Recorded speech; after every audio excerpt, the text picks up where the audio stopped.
You saw the announcement that the President will be going to Cuba with the First Lady on March 21st and 22nd. This is the first President to visit Cuba since Calvin Coolidge.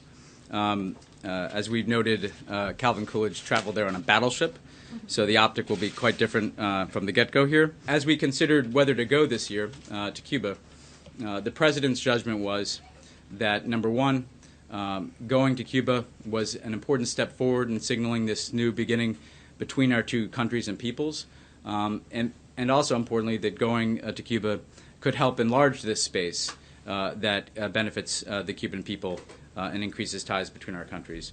And that in fact going earlier this year would allow us to try to get more done, both around his visit and in the days and months that follow. So it's an important opportunity, this trip. It's historic in nature, but also we see it as a means of pushing forward this normalization process, trying to achieve a greater opening between the United States and Cuba commercially, but also supporting and advancing the values that we care about, all of which taken together we believe will be enormously beneficial to the Cuban people and frankly to U.S.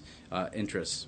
I don't think we will be satisfied. I don't think we've been satisfied to date, and frankly, I think that we're always going to have differences with this government because they have a different political system. At the same time, even with those kind of fundamental differences about how they organize their political system, we do think that there are steps that they can take that can improve conditions for the Cuban people and be a part of the evolution that is taking place on the island.